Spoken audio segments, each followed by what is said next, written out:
Hello दोस्तों, Santosh Chauhan technical YouTube channel में आपका स्वागत है। दोस्तों, आज के इस वीडियो के माध्यम से हम सीखने वाले हैं कि हम किस प्रकार से फ्रिज की वायरिंग करेंगे, वो भी बिल्कुल आसान भाषा में। यानी आप इस वीडियो को देखने के बाद फ्रिज की वायरिंग करना सीख जाएंगे।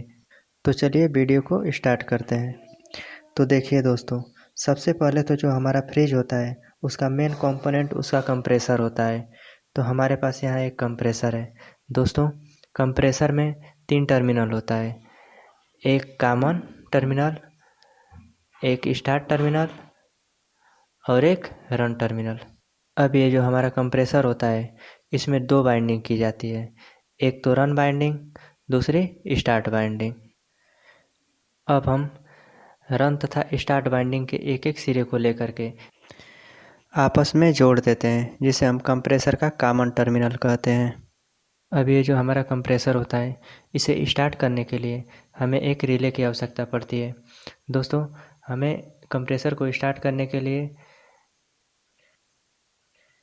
कंप्रेसर के रन बाइंडिंग और स्टार्ट बाइंडिंग को शॉर्ट कराना पड़ता है, इसलिए हमें एक रिले की आवश्यकता पड़ती है। ये क्या करता है, कंप्रेसर के स्टार्ट बाइंडिंग और रन बाइंडिंग को शॉर्ट करा देता है, जिससे हमारा कंप्रेसर चलने और यह कंप्रेसर के स्टार्ट बाइंडिंग की सप्लाई को डिस्कनेक्ट करा देता है, जिससे हमारा कंप्रेसर रन बाइंडिंग पर कार्यरत हो जाता है, चलने लगता है। इसके बाद हम कंप्रेसर के प्रोटेक्शन के लिए एक डिवाइस यूज करते हैं, जिसे हम OLP कहते हैं। इसका पूरा नाम ओवरलोड प्रोटेक्टर होता है। दोस्तों, ये OLP हमारे कंप्रेसर को जलने से होता है। जब हमारा कंप्रेसर हीट होने लगता है तो ये OLP अपने अंदर से होकर जाने वाली सप्लाई को डिस्कनेक्ट करा देती है, जिससे कंप्रेसर रुक जाता है। जब हमारा कंप्रेसर ठंडा हो जाता है तो फिर ये OLP कंप्रेसर को पुनः सप्लाई देने लगती है। इसके बाद दोस्तों, हमें एक थर्मोस्टेट स्विच की आवश्यकता पड़ती है, जिससे हम फ्रिज का टेम्परेचर सेट करते हैं। दोस्तों, इस थर्मोस्टेट स्विच का काम फ्रिज के टेम्परेचर को एक समान बनाए रखने होता है। फ्रिज के टेम्परेचर को किसी एक मानक में सेट कर देते हैं तो ये हमारा थर्मोस्टेट स्विच फ्रिज में सेट हुए टेम्परेचर होने पर अपने अंदर से गुजरने वाली सप्लाई को ब्रेक कर देता है, जिससे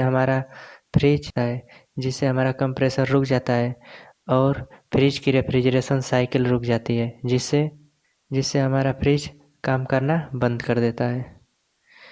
फिर हमारे फ्रिज का टेम्परेचर सेट किए हुए टेम्परेचर से अधिक होने लगता है तो ये थर्मोस्टेट स्विच अपने अंदर से रुकी हुई सप्लाई को ऑन कर देता है, जिससे हमारी फ्रिज काम करने लगती है। इसके बाद दोस्तों, आप फ्रिज का डोर खुलने पर देखे होंगे एक बल्ब ग्लो करता है। ये बल्ब हमारा बराबर ग्लो नहीं करता। फ्रिज का डोर बंद होते ही बल्ब बुझ जाता है।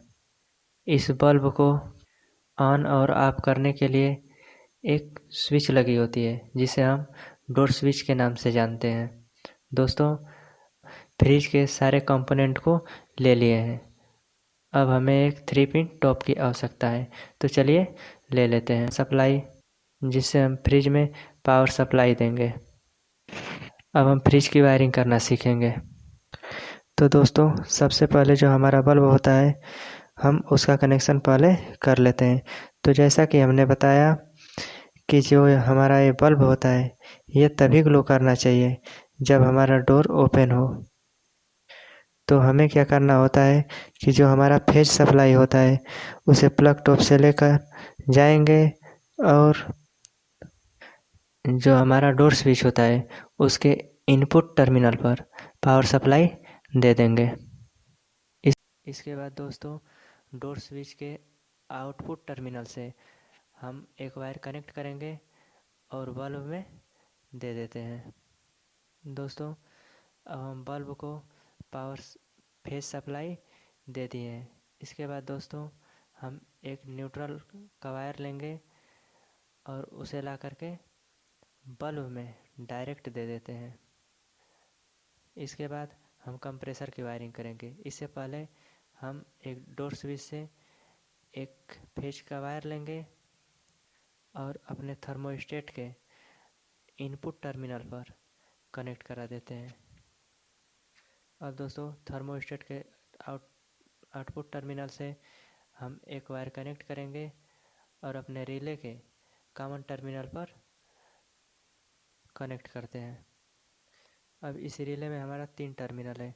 तो दोस्तों हम कैसे जानेंगे कि हमारा कौन सा रन टर्मिनल, कौन स्टार्ट टर्मिनल और कौन कॉमन टर्मिनल है?